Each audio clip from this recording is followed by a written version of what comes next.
Welcome back to Bayside. I'm your host, Shelley Sanders. We've been talking all about the Leukemia and Lymphoma Society and the one in the local, I guess, branch of the Leukemia and Lymphoma Society here in the Bay Area and how it affects our residents here. We've been talking with Dr. Kendra Sweet. You've got a variety of ongoing studies and tests that are going on, and now we're joined by, very honored to have you here. Thank you. We've got Noelle Childs. Welcome to the show. Thank you. Thanks you for are having an me. honored patient and you've participated in Light the Night. Now, I really appreciate you being here and being so honest and open with your story. I understand that you were diagnosed with blood cancer. Do you mind sharing your story with our viewers? Sure, of course. Well, last August, I went to my family doctor because I really was sick kind of the whole year.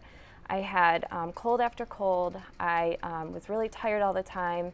I was fatigued. It was just something I felt like wasn't, quite right. So my doctor ran some blood tests, and the same day I had the test, she called me to tell me it looked like I had leukemia. So that same day, I was admitted to the hospital, and within a few days, I stayed in the hospital a few days, they told me that I had chronic myelogenous leukemia, or CML for short.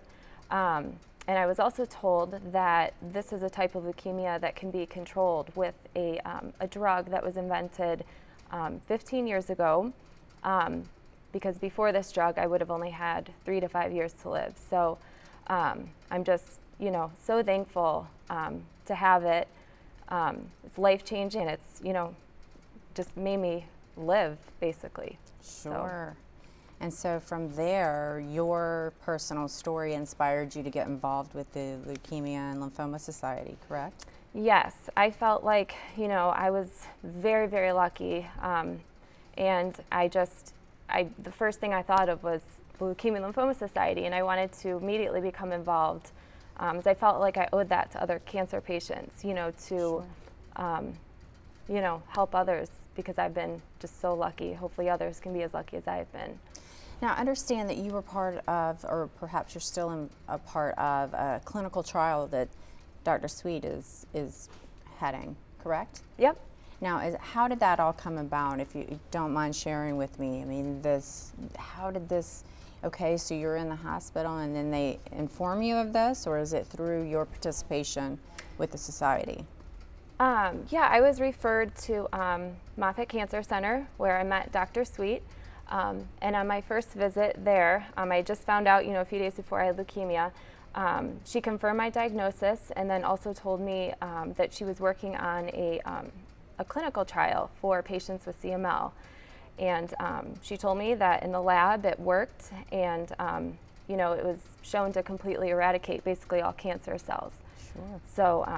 So that was really exciting. It gave me so much hope, after such a rough week, that one day I could, not even have cancer, at all.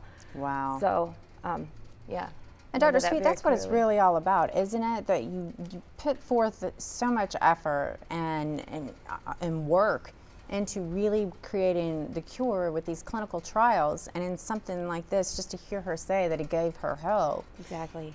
Talk to me about this clinical trial and what we're talking about. So this is a clinical trial. It's a little different than most, because really we're looking at patients who are doing relatively well, and we're talking, as Noelle said, about a disease like CML, where 20 years ago CML was one of the leading causes, or leading indications, I should say, for a bone marrow transplant, and not everybody lived. No, most people couldn't expect to live a normal life expectancy. Then with the development of a drug called Gleevec, and the studies for that was actually funded by the LLS as well, but with the development of Gleevec and then 4 additional drugs since then, we've been able to turn CML into a chronic disease where the majority of patients are expected to live a normal lifespan. With that being said, we're still talking about a disease that we don't have a cure for. We can manage it like a chronic illness like diabetes or hypertension, but we don't have a cure.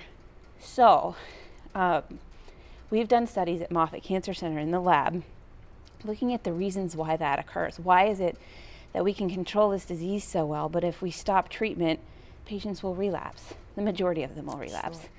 And what we've found is that there are protective mechanisms in the bone marrow that allow the earliest leukemia cells to live.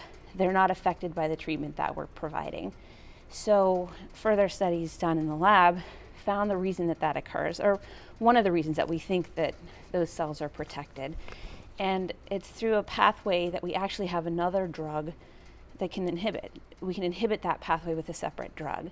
So using the combination of the two drugs, we think will eliminate that protection of those early stem cells and allow the CML drugs to get in and actually kill the leukemia cells, so that maybe down the line we can stop all therapy and patients won't relapse.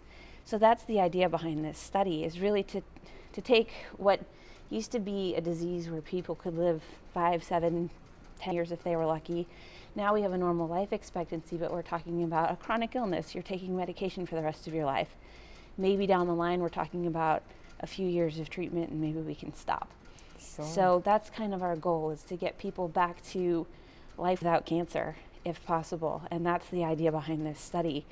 And the principal investigator for this study is actually, it's not myself, it's one of my colleagues, Javier Pinilla at Moffitt Cancer Center. And the two of us wrote this trial together. And my time on the study is being funded by the LLS. So it's Wonderful. it's come full circle with Noel. Absolutely. Well, we are so grateful to have you here, and I'm sure that it's not even beginning to scratch the surface of how grateful you are to be able to be here as well. And for you in the Bay Area, congratulations, because it's through your participation financially, donations from you, that they can do what they do there at the Leukemia and Lymphoma Society. And you're looking at their website right now. It's lls.org/sun. Gives you all the information you know on how you too can help make these things a reality. We'll be back after these messages.